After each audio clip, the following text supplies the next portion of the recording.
The Pokemon Scarlet and Violet video games brought with it something that has been a recurring theme ever since the Sun and Moon games, that being regional forms, taking an already existing Pokemon and changing its design as well as its type, abilities, attacks, etc. Sun and Moon had Alolan Pokemon, Sword and Shield had Galar, and Scarlet and Violet brought Paradox Pokemon, but with two different types, Ancient and Future. When it came to the TCG, we didn't see any of these cards until the release of our previous set, coincidentally named Paradox Rift. We only received a handful of cards for each Paradox type, some of the noteworthy ones being Screamtail and Roaring Moon EX for Ancient Pokemon, and for Future we got Iron Hands EX and Iron Valiant EX. However, with the release of Temporal Forces we will be seeing a huge influx of both Future and Ancient Pokemon, and with that influx has come two brand new decks, one making use of Ancient Pokemon and one making use of Future Pokemon, aptly named Ancient Box and Future Box. In this video we'll be going over the Future version of the deck. If you want to see a video about the Ancient deck, there will be a link in the description.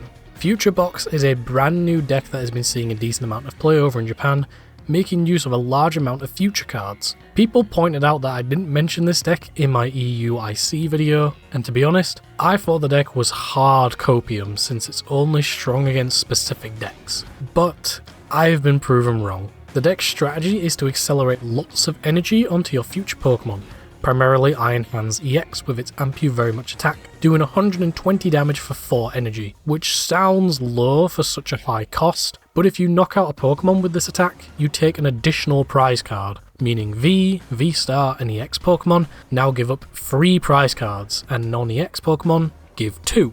The deck's main form of energy acceleration being the new Miraidon from Temporal Forces, a 110 HP dragon type with 2 attacks. Its first attack, for a single colourless energy, does 40 damage, and then search your deck for up to 2 basic energy cards and attach them to your Future Pokemon in any way you like. So with 2 attacks from Miraidon, your Iron Hands will be ready to attack and knock out your opponent's Pokemon. Miraidon's second attack, for 2 lightning and 1 psychic, does 160, which is really good, and since you were already playing lightning energy for Iron Hands EX, the attack's cost is very easy to fulfill. You could even use its first attack to accelerate the needed energy onto itself. There's just one problem with Iron Hands EX. The damage. 120 damage is not enough to knock out V or EX Pokemon in a single attack. Even some non-EX Pokemon have more HP than that, and with certain tool cards, it can be even higher.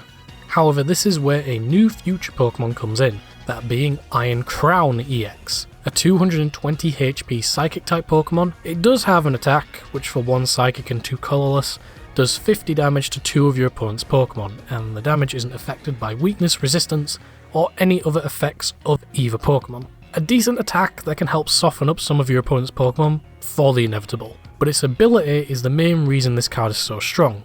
It says, the attacks of your Future Pokemon except any Iron Crown EX do 20 more damage to your opponent's active Pokemon. Future Pokemon already have a form of damage boost from their tool card, Future Booster Energy Capsule, which not only increases your damage by 20, but also gives your Future Pokemon free retreat. So with a couple of Iron Crown EX and a Future Booster Energy Capsule attached to your Iron Hands, you can hit for a maximum of 220 damage, which in some cases is enough to knock out basic V and EX Pokemon. Plus the deck can also use Iron Leaves EX, which when benched lets you instantly move it into the active spot and move any energy from any of your Pokemon onto it. Also with it being a grass type, it is a perfect counter for darkness type Pokemon, such as Roaring Moon and Charizard. Not to mention that your Miraidon will also be hitting for higher amounts of damage while accelerating energy from the deck at the same time. The deck also has a good amount of consistency thanks to Techno Radar, which at the cost of discarding a single card lets you search up to 2 Future Pokemon from your deck. However, in terms of support cards, they don't really fit into the Future Box strategy. Codebreaker Solution possibly could, with the ability to stack 2 cards to the top of your deck, but Future Pokemon doesn't have any in-engine draw cards compared to its counterpart Ancient. Also, the deck struggles with recycling back its energy after a knockout. Its A-Spec card Reboot Pod does help a little bit, and using cards such as Energy Switch will let you move those energies around and start powering up any backup attackers a little quicker, plus a few lists have been using cards such as EXP Share and Heavy Baton. so that when your Iron Hands or Iron Leaves EX are knocked out, you can move some of that energy onto your other Pokemon.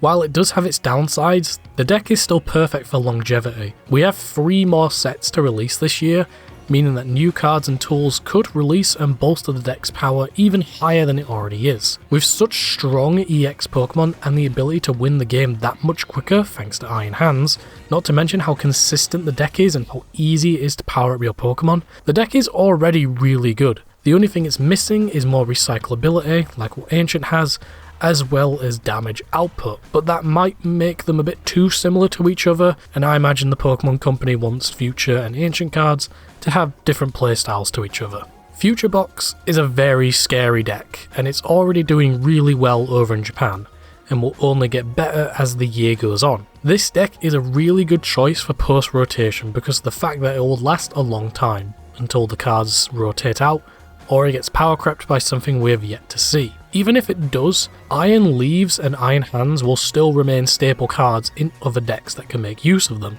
While the deck does struggle in some aspects, it more than makes up for it with its attackers, and Iron Hands EX is just a scary card to see on the board, especially if you're playing a single prize deck, or you have some low HP basic Pokemon sitting on the bench ready for that boss's orders. I am looking forward to seeing how the deck changes and develops over the course of the year as we receive more support and more future cards to add to the deck's already fearsome roster.